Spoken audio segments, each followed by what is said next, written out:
बेटा क्वेश्चन जो है एप्लीकेशन ऑफ ट्रिग्नोमेट्री का क्वेश्चन है। ठीक, आपको इसके पहले के क्वेश्चंस 10 समझा चुका हूं, उसका भी मैं वीडियो प्रॉपर डाल दूंगा। लेकिन आप 11th क्वेश्चन देखो, सारे क्वेश्चंस मैं फिर से एक बार डिस्कस कर लेता हूं। सारे क्वेश्चन किसके बेसिस पे है? राइट एंगल ट्रायंगल पे। सारे के सारे क्वेश्चन किस पे है? राइट एंगल ट्रायंगल पे। इसको अगर सॉल्व करना है, इस चैप्टर को, एक ही एक्सरसाइज है पूरे चैप्टर में और 15 क्वेश्चन है। तो आपको इस चैप्टर को अगर सॉल्व करना है तो आपको एंगल्स की वैल्यूज पता होना चाहिए। और खास तौर पे मैं तो ये बोलूंगा कि केवल किसका? Sine cos tan, sine cos tan, इसके अलावा कुछ मत करो, हो जाएगा। साइन कॉस टेन, 3 की वैल्यूज याद कर लो। और साइन का याद करोगे तो साइन का जस्ट उल्टा होता है कॉस का, और 10 का याद करने की जरूरत नहीं है, साइन अपॉन कॉस रख के 10 की भी निकाल सकते हैं। लेकिन याद करना जरूरी है साइन कॉस 10, उसी की वैल्यूज पुट करके इसमें फाइंड होंगे। तो आप ध्यान रखना, इस चैप्टर को सॉल्व करने से पहले थीटा की वैल्यू याद रखो, एंगल की वैल्यूज याद रखो।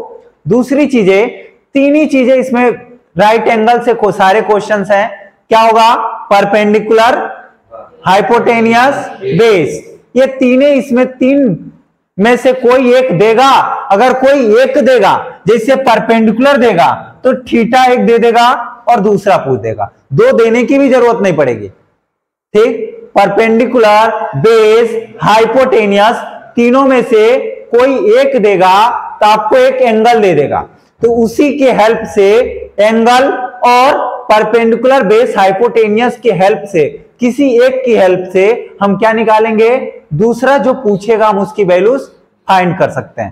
ठीक, जैसे क्वेश्चन देखो, 11 क्वेश्चन बता रहा हूं, ज्यादा टाइम वेस्ट नहीं करूंगा। देखो इधर देखो। ठीक, क्वेश्चन क्या है बताओ? TV tower stand vertically on the bank of canal. इसको क्या नाम दे रहा है? Bank of canal.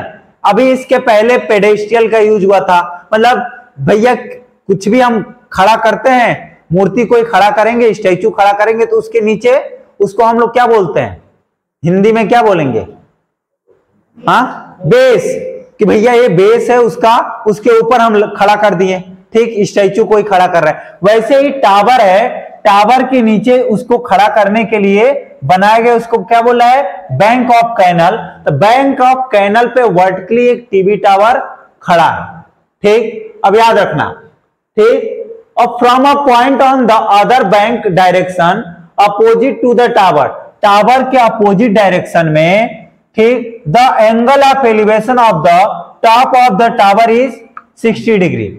भैया टावर के अपोजिट, या तो इधर बोलो या तो उधर बोलो, कोई फर्क नहीं पड़ता।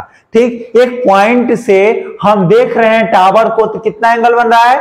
60 डिग्री। ठीक, कितना एंगल भाग हुआ है? 60 डिग्री। फिर आगे बोल रहा है, देखना एक एक चीज पढ़ते चलो ध्यान से। एंगल ऑफ एलिवेशन 60 डिग्री है। From another point 20 metre away from this point. अब हम अगर यहां खड़े हैं तो यहां से पीछे फिर से जा रहे हैं 20 मीटर, उस पॉइंट से 20 मीटर पीछे जा रहे हैं और उसी टावर के टॉप को देख रहे हैं, तो एंगल कितना बन रहा है? 30 डिग्री। आगे देख लो, 20 मीटर जाने के बाद एंगल ऑफ एलिवेशन कितना है? 30 डिग्री। तो find the height of the tower and breadth of canal. ठीक, अब इसमें टावर की हाइट पता करनी है और बीथ ऑफ कैनल पता करना है कि कैनल की बीथ कितनी होगी, कितनी नहीं होगी। निकालते हैं। ठीक, क्या दिया? क्या क्या? एक तो ये टावर की हाइट और एक ये। ठीक, निकाले। देखो कैसे करेंगे। क्या करेंगे? पहले इसमें 2 ट्रायंगल, राइट एंगल ट्रायंगल, कितने फॉर्म हो रहे हैं? 2। कौन कौन से? एक इसका नाम ए बी सी और एक ए बी। ठीक, दो ट्रायंगल फॉर्म हो रहा है, लेकिन हम दोनों ट्रायंगल के एक एक करके लेंगे। ठीक, हम दोनों ट्रायंगल को एक एक करके लेंगे, लेकिन पहले हम कौन सा ट्रायंगल लेंगे? छोटा वाला, ए बी सी। क्यों? क्योंकि बड़े वाले ट्रायंगल में छोटा वाला ट्रायंगल इंक्लूडेड है, तो हम पहले छोटे वाले का ही, क्योंकि बड़े वाले ट्रायंगल में देखोगे तो बड़े वाले ट्रायंगल का जो बेस है वो छोटे वाले ट्रायंगल का बेस उसमें एड है, तो हम छोटे वाले ट्रायंगल का पहले क्या निकाल लें? बेस। या एक काम करो भैया, एक चीज देखो, पहले दोनों ट्रायंगल में कॉमन क्या है? दोनों ट्रायंगल में कॉमन क्या है ये बता दो। परपेंडिकुलर। क्या कॉमन है? परपेंडिकुलर। तो हम पहले दोनों ट्रायंगल लेके एक एक ट्रायंगल लेके क्या निकाल लें? परपेंडिकुलर, और उन दोनों को क्या करें? इक्विलेट कर दें। ठीक, चलो करते हैं। क्या लेंगे? पहले परपेंडिकुलर। ठीक, ले लें। ठीक, देखो in triangle A B C, in triangle A B C, A B C लिए एंगल कितना है? 30 डिग्री। रिलेशन किसके किसके बीच में बताना है? परपेंडिकुलर और बेस के, परपेंडिकुलर और बेस के, दो ही के बीच में रिलेशन बताना ना, हाइपोटेनियस का कोई मतलब नहीं है। तो हम इसीलिए परपेंडिकुलर और बेस किस में आता है? Sine cos tan. किस में आता है? परपेंडिकुलर और बेस का रिलेशन किस में होता है? Tan theta. अरे साइन थीटा बोल रहा है, साइन में क्या आता है? परपेंडिकुलर अपॉन टेन थीटा में क्या होता है? Perpendicular upon base. क्या लेंगे? Tan theta. क्या लिखेंगे बेटा? टेन थीटा की वैल्यू कितनी है? 60 degree. Tan 60 degree equal to perpendicular कितना है बेटा? ए बी, बेस कितना है बेटा? B C. ठीक, अपॉन में टेन 30 की वैल्यू बताओ। Root three, root three. तो root three equal to A B और बी सी दोनों नहीं पता है हमको। ठीक, वैसे के वैसे छोड़ देंगे। समझ में आ रहा है? इसके नीचे कुछ नहीं है तो 1 लिख लो, मन कर रहा है तो। अब हमने क्या बोला कि दोनों ट्रायंगल लेके क्या फाइंड करो? ए बी, क्योंकि दोनों ट्रायंगल में परपेंडिकुलर क्या है? कॉमन है, तो हम ए बी निकालना है। तो A B into 1 A B, ठीक, इक्वल टू इधर रूट थ्री बी सी। ठीक ना, हो गया। अब इसको क्या करो? बॉक्स में पैक करो और इसको इक्वेशन हो गया। आगे देखो हम कौन सा ट्रायंगल लेंगे? बड़ा वाला। In triangle A B D, A B D figure दिया हुआ है, ए बी डी। अब इसमें भी क्या लेंगे? 10, क्योंकि परपेंडिकुलर और बेस के बीच में ही रिलेशन बताना है, तो क्या लेंगे? 10। 10 कितना डिग्री? 30 डिग्री। एंगल कितना बना है बड़ी वाले ट्रायंगल में? यहाँ पे 30 डिग्री।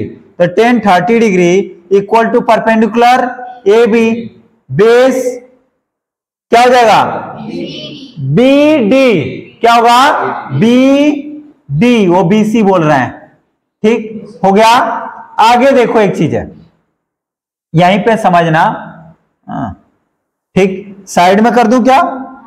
इधर कर दे रहा हूं साइड में। देखो अब 10 30 की वैल्यू कितनी होती है? 1 upon root three. 1 upon root three. पहले प्रॉपर लिखा करो कि कुछ बच्चे क्या करते हैं तौर से 1 अपॉन रूट थ्री। यहां पे कल एक तो बच्चा कर रहा था tan theta equal to 1 upon root three, फिर उसमें क्या कर रहा है? फिर से क्या कर रहा है? मल्टीप्लाई का साइन लगा के A upon B, A B upon में बी डी। तो गलत मत करो, एक एक स्टेप करो, एक एक स्टेप प्रॉपर लिखते चलो और करते चलो। 10 30 वैल्यू लेफ्ट साइड था वहां रख ली है। 10 30 की वैल्यू क्या होती है? 1 अपॉन रूट थ्री। इक्वल लगाएंगे। ठीक, अब देखना ए बी तो हमारा फाइंड करना है। हमने बोला ए बी दोनों ट्रायंगल में निकालेंगे तो ए बी फाइंड करना, लेकिन बी डी जो है, बी डी की जगह पे हम क्या लिख सकते हैं? B C plus C D. क्या लिख सकते हैं? हम एक एक स्टेप कर रहे हैं बेटा।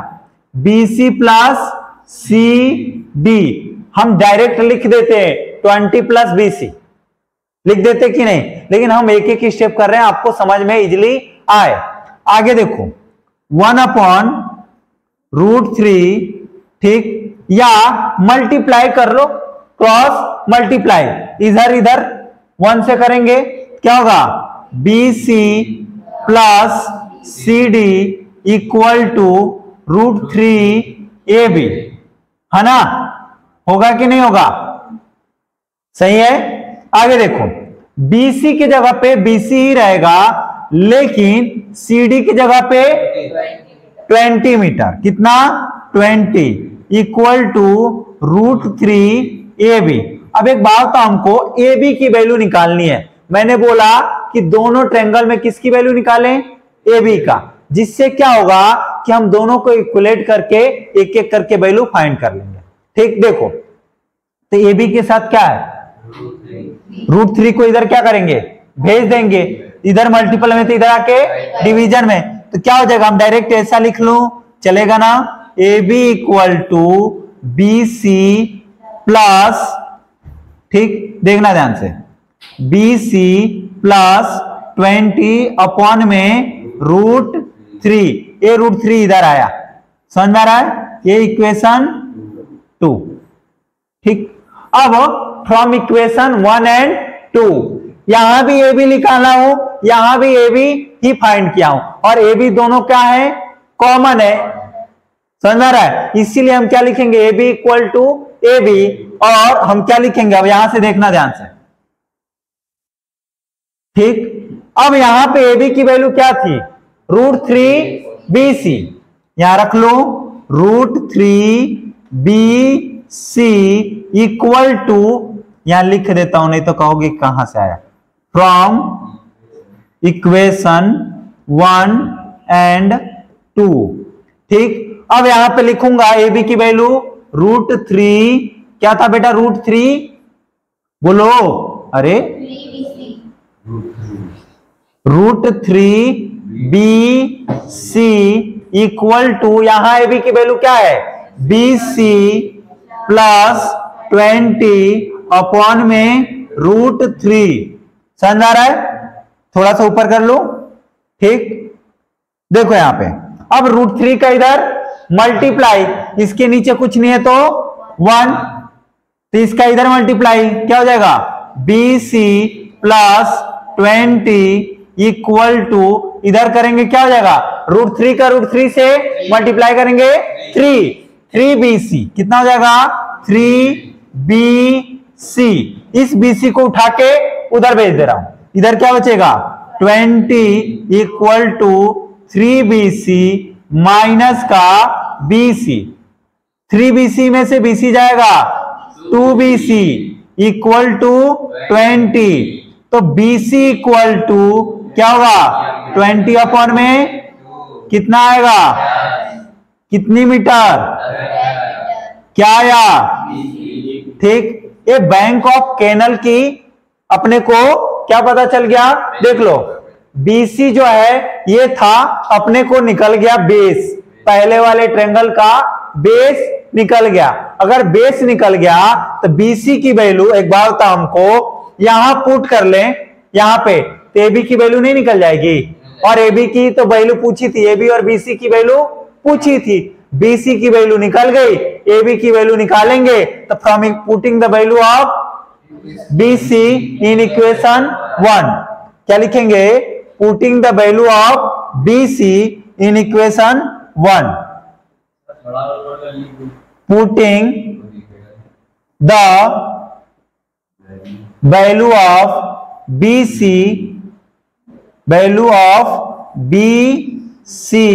इन, ठीक, इन इक्वेशन 1। ठीक, इक्वेशन 1 में पुट करेंगे, इक्वेशन 1 क्या था, BC equal to √3BC, sorry AB, हाँ AB इक्वल टू √3BC, तो भैया √3BC मतलब क्या, ठीक, तो यहां क्या आ जाएगा, 10√3 मीटर। बेटा इसमें इक्वेशन 2 में भी पुट करते ना तो AB की वैल्यू निकलती और यही आता, लेकिन हम क्यों जाए उलझने, हम यहां पे फिर 10 रखता, 10 में प्लस 20 30 अपॉन में √3, फिर √3 से ऊपर नीचे मल्टीप्लाई करते हैं तो यही आता, क्या आता, 10√3। हम क्यों जाए उलझने, ठीक, हमको जहां से इजिली हो जा रहा है वहां से हमने फाइंड कर लिया, क्या निकाला, ए बी और बी सी जो हमको पूछा था। ठीक, A B equal to 10√3 metre और B C equal to 10 metre. ठीक, ये अपना क्या निकल गया, ठीक, बैंक ऑफ कैनल की पूरी विड्थ और हाइट ऑफ टावर।